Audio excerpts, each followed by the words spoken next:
지난주 우리가 여러분 집중적으로 이 계시록의 7교회에 관한 편지를 살펴봤습니다. 그러다 보니 이 매일 성경의 진도에 한참 뒤처져 버린 것 같아요. 하지만 우리 교우들의 이해를 돕기 위해 7교회에 관한 말씀을 살펴본 것은 저는 의미가 있었다라고 생각을 합니다. 자, 주님께서 각각의 교회에 보내신 편지는 1세기 상황에만 국한되지 않고 오늘을 사는 우리 모두에게도 적용거리를 주는 것 같습니다. 순서에 맞춰서 이제 우리가 다시 9장 13절부터 뛰어넘어 보도록 하겠습니다. 어떠세요, 여러분? 그냥 잠시 읽어봤는데 어떤 느낌이에요? 계시록 읽으면 어떤 생각을 받습니까? 특별히 오늘 같은 본문은 점점 두려운 재앙에 대한 예언을 어떻게 해요? 들어가는 것을 우리가 본다 그 말입니다. 그러다 보면 어떻게 해요? 두려워요. 예? 공포스럽습니다. 그런데 여러분 계시록을 주신 목적이 뭐라 그랬습니까? 성도들에게 두려움을 공포를 야기하려고 준 글이 아니라 이 계시록을 통해서 하나님의 사랑을 전하기 위해서 주신 책이 이 계시록이라고 말입니다. 우리가 말씀을 읽어 나가면서 그 은혜를 좀 찾아 나갔으면 좋겠습니다. 자, 요한계시록 우리가 8장 읽지 않았지만 8장에서 시작된 이 나팔 재앙이 9장에 와서는 이 강도가 점점 심해집니다. 13절, 14절, 15절, 16절 한번 보세요. 제가 읽어드리겠습니다. 여섯째 천사가 뭘 불었다 그래요? 나팔을 불매 이래놓고 내가 들으니 하나님 앞 금제단 네 뿔에서 한 음성이 나서 나팔 가진 여섯째 천사에게 말하기를 큰 강 유브라데에 결박한 네 천사를 놓아주라 하매 네 천사가 놓였으니 그들은 그년 월일시에 이르러 사람 얼마를 죽여요?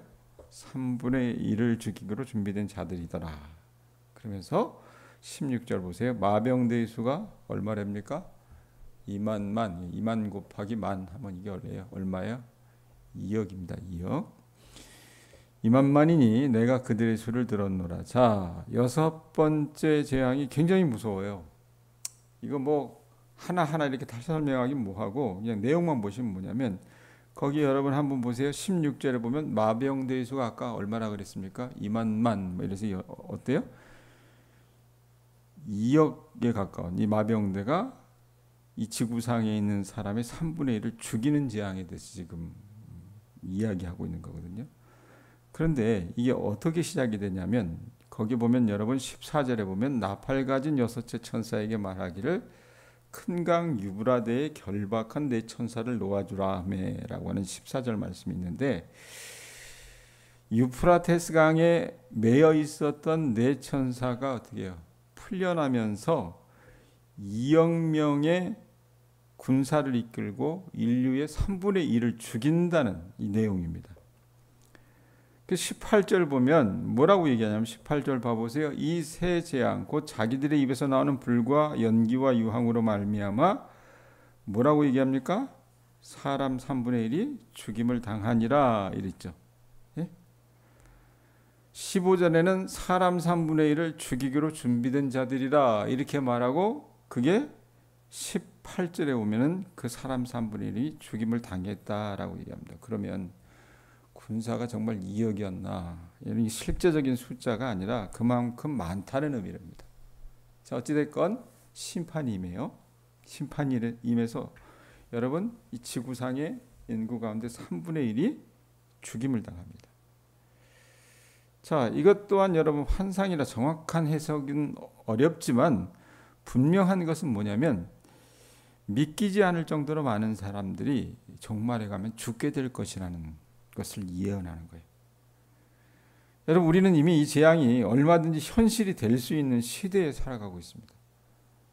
지금 지구상에도 여러분 전쟁이 많잖아요. 러시아, 우크라이나 전쟁과 이스라엘과 팔레스타인 그리고 최근에 이스라엘과 이란 간의 전쟁이 저는 그 단적인 예가 되지 않을까라는 생각을 해요. 그리고 그것이 확대된다면 여러분 어떤 일이 벌어집니까? 핵전쟁이 일어난다면 정말 인류가 그렇게 죽을 수도 있습니다. 멸할 수도 있다고 말입니다. 자, 그런데 하나님께서 여러분 왜 이 끔찍한 재앙을 그들에게 보여주시는가? 이유가 있어요. 뭐예요? 이 끔찍한 재앙을 통해서도 하나님이 하시고자 하는 건 뭡니까? 그 인간들을 회개시키고 돌이키게 하시려는 하나님의 안타까운 마음에서 이 심판을 행하시는 거예요. 그래서 하나님께서 여러분 인류를 싹 다 어떻게 청소했으면 좋겠는데 그게 아니라 하나님은 어떻게 하십니까? 3분의 1만 죽이십니다. 예? 다 죽이시지 않는다 그 말이에요. 여러분 우리가 뛰어넘었지만 요한계시록 6장에서 보면은 사람 3분의 1이 죽어요. 인재앙에서. 그리고 9장 우리가 봤던 이 나팔재앙에 이르면 사람 3분의 1이 죽습니다. 하나님이 왜 이렇게 하시느냐? 이유는 뭐예요? 이 인간들이 너무 완악하기 때문에 마지막 한 사람이라도 깨닫고 돌이키게 하기 위해서 어떻게 회초리를 드시는 거라고 보시면 됩니다. 예?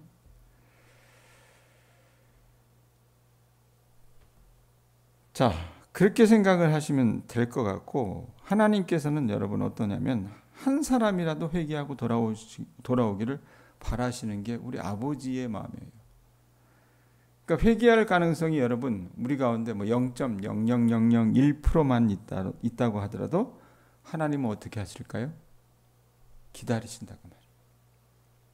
기다리세요. 그런데 더 이상 회개할 가능성이 없을 때는 어떻게 한다? 심판하실 수밖에 없다는 겁니다.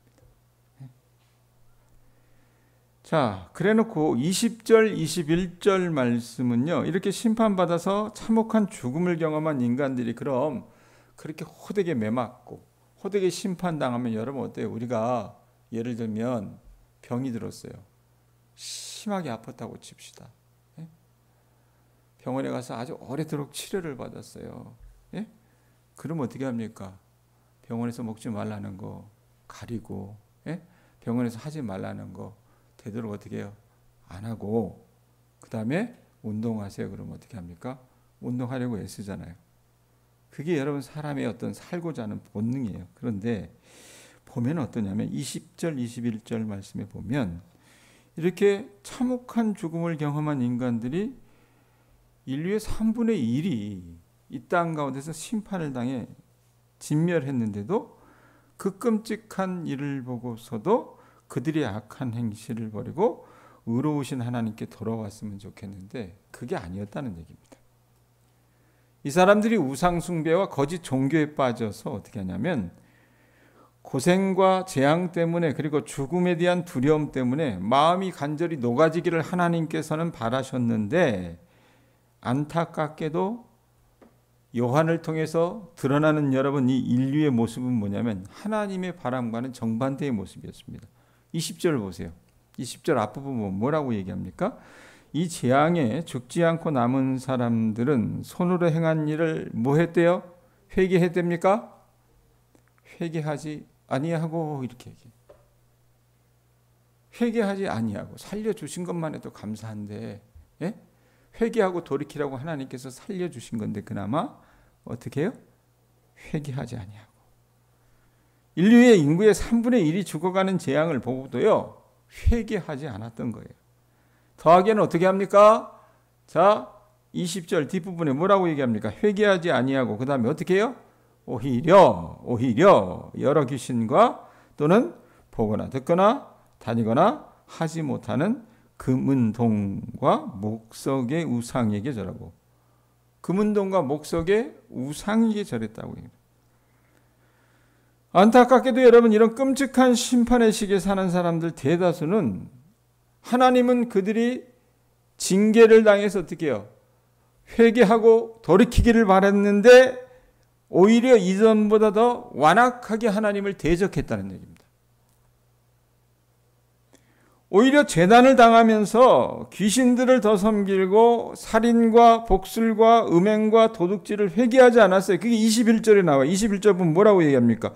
또 그 살인과 복술과 음행과 도둑질을 회개하지 아니하더라 이렇게 얘기합니다.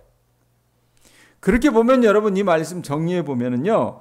처음 몇 차례의 심판에서 살아남은 이 사람들이 하나님의 그 자비와 은혜의 메시지에 귀를 열어야 되는데 귀를 틀어막고요. 이 인간이 이렇더라고요. 콕 보면 오히려 날로도 어떻게 강팍해져서 이들이 멸망하는 쪽으로 나간다고 말입니다.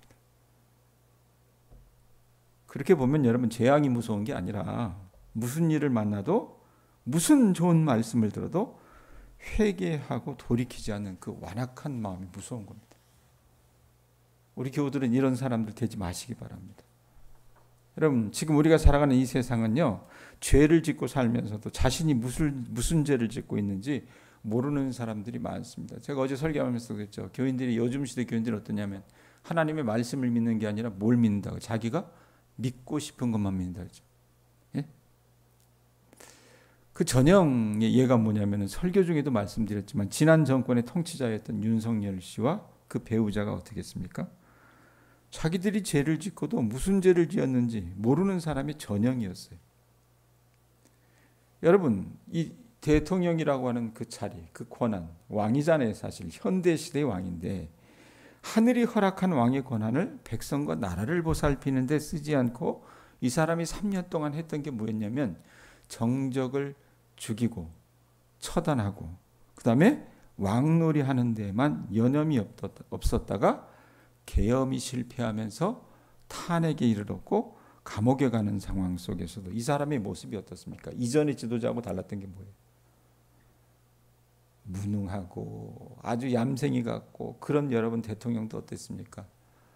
검찰청 앞에 들어가서 그 사람들이 딱 조사받으러 들어가기 전에 기자들 앞에 서서 그들이 여러분 그냥 피상의 말로라도 했던 얘기가 뭡니까? 국민 여러분께 죄송합니다. 이 말 한마디는 했어요. 그죠? 근데 그 모든 사람들과 대조되게 윤석열 씨는 어땠습니까? 한마디 하지 않잖아요.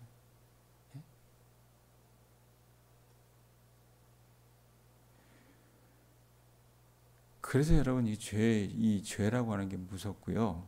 이 죄인이 회개하고 돌아오는 것은 하나님의 긍휼이 그 영혼에 임할 때만 가능한 것 같아요. 자기가 하나님 앞에 얼마나 패역하고 이 대통령이 알아온 직분을 그가 얼마나 망각하고 살았는지 깨우쳐 주시는 성령께서 여러분 일하지 않으시면 어떻습니까?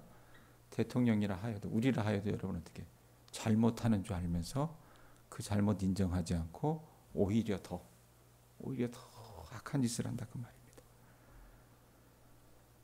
하나님께서 여러분 그 긍휼의 영을 오늘 우리 모두에게 부어 주실 수 있기를 바랍니다. 여러분 우리가 구원받았다고 하는 성도라고 얘기하잖아요. 성도의 특징이 뭡니까? 양심의 가책이 있어요. 내가 이러면 안 되지. 예? 그래서 회개한다는 겁니다. 왜? 그 마음속에 누가 계시기 때문에? 성령 하나님이 계시기 때문에 그러합니다. 성령께서 죄인 줄 몰랐던 것을 어떻게 해요? 자기가 거듭나고 나서는 깨닫게 되는 거예요. 아, 내가 우리 남편한테 좀 함부로 했어. 내가 우리 자녀한테 성질이 난다고 좀 함부로 했어. 이걸 누가 깨닫게 하는 거예요? 성령 하나님이 그렇게 한다 그 말입니다. 그리고 또 죄를 지으면 어떻게 해요? 마음이 편해요? 백권사님? 괴롭잖아요. 그죠? 불편합니다. 그거 누가 주는 마음이에요? 성령 하나님께서 주시는 마음이라 그 말입니다.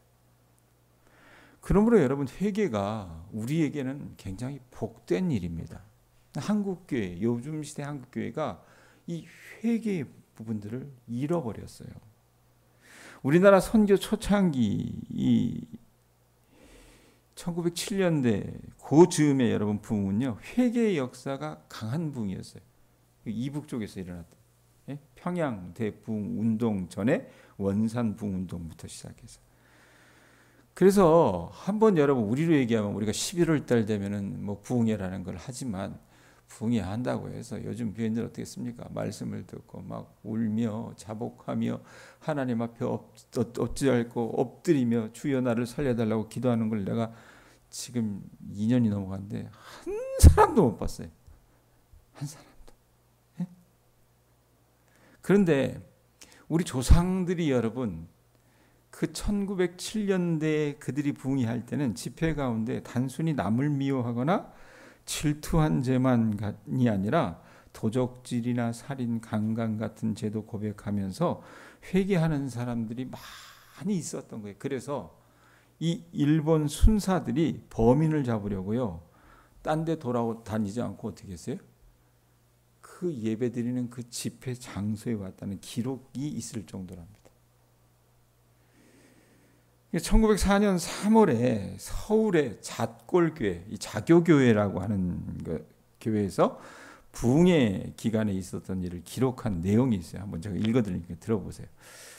이번 부흥회야말로 가장 놀라운 집회였다. 죄의식이 너무나 깊어 온갖 추악한 죄들을 고백했고 훔친 재물들을 돌려주었다. 우리 교인들 대부분은 처음으로 죄가 어떤 것이고 죄사함이 어떤 것인지 알게 되었다. 이 집회의 결과로 참석했던 사람들은 새 삶을 살게 되었고 축복을 받게 되었다. 이런 집회를 통하여 우리가 확신한 바는 성령이 한국인들의 마음을 움직여 현재의 구원을 확신하고 증거하게 하셨다는 것이다.